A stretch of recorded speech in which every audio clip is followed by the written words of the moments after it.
मुंबई के डब्बा वाले पूरी दुनिया में मशहूर हैं कि किस तरह से ये सरकारी और गैर सरकारी दफ्तरों में मुंबई में लोगों को खाना पहुंचाते हैं, उनके घर से टिफ़िन उठाते हैं, फिर दफ्तरों में पहुंचाते हैं और फिर टिफ़िन वापस उनके घरों में पहुंचाते हैं। इनका अपना एक सिस्टम और यही कारण है कि ये पूरी दुनिया भर में मशहूर हैं। इन पर कई डॉक्यूमेंट्रीज बनाई जा चुकी हैं, बहुत सारे न्यूज़ में इनके अचीवमेंट की कहानी भी और इनके सिस्टम की कहानी दिखाई जाती है। इन पर एक फ़िल्म भी बन चुकी है जो जिनका सेंट्रल किरदार है कि किस तरह से मुंबई के डब्बा वाले लोग खाना पहुँचाते हैं, और उस फिल्म का नाम था लंच बॉक्स, जिसमें इरफान खान और नवाजुद्दीन सिद्दीकी ने अहम भूमिका निभाई थी। अब इन्हीं मुंबई के डब्बा वालों को स्कूल में पढ़ाया जाएगा, यानी 9th क्लास के किताब में इन डब्बा वालों की कहानी को शामिल किया गया है और 9th क्लास के बच्चे इन डब्बा वालों की कहानी को पढ़ेंगे कि किस तरह से ये डब्बा वाले कभी साइकिलों पर, रेल के ट्रेन के डब्बों में डब्बा ढेर सारे डब्बे लोगों तक पहुंचाते हैं, लोगों तक खाना पहुंचाते हैं।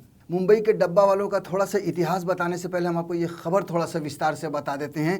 केरल में कक्षा 9वीं की अंग्रेज़ी की किताब the saga of the tiffin careers नाम से इस चैप्टर को शामिल किया जाएगा। इस चैप्टर को लेखक ह्यूज और कॉलोनी गेंट्जर ने लिखा है।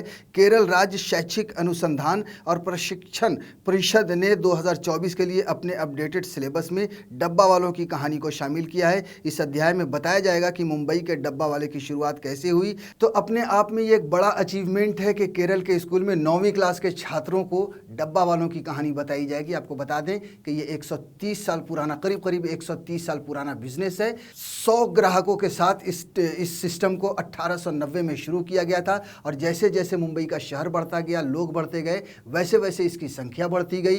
करीब 5000 डब्बा वाले हैं मुंबई में, जो कभी साइकिलों से आपको सफ़र करते हुए टिफ़िन का डब्बा लेकर नजर आएंगे। ट्रेन के डब्बों में भी बड़े बड़े करियर होते हैं जिनमें ढेर सारे डब्बे लाइन से लगाकर वो दफ्तर तक पहुंचाते हैं और करीब मुंबई में 2 लाख लोगों तक खाना पहुंचाया जाता है, यानी टिफ़िन का डब्बा पहुंचाया जाता है। कहा जाता है कि 1890 में महादू हावजी बचे द्वारा इसकी शुरुआत की गई थी और 100 ग्राहकों के साथ ही ये टिफ़िन का जो कारोबार था ये शुरू किया गया था। शुरुआत में 100 लोगों तक टिफ़िन पहुंचाया जाता था और उसके बाद जैसा कि मैंने पहले भी कहा, जैसे जैसे शहर बढ़ता गया, कारोबार बढ़ता गया, लोगों की संख्या बढ़ती गई, वैसे वैसे ये बिज़नेस बढ़ता गया। इस बिज़नेस को पूरी दुनिया में जाना जाता है। इसके सिस्टम को जानने के लिए IIT जैसे संस्थानों में डब्बा वाले जाते हैं और वहाँ बताते हैं कि किस तरह से ये सिस्टम काम करता है, किस तरह से ये बिजनेस काम करता है। बहरहाल डॉक्यूमेंट्री, फिल्म और न्यूज़ से होते हुए अब डब्बा वाले किताब के चैप्टर में पहुंच चुके हैं और ये उनके लिए किसी अचीवमेंट से कम नहीं है।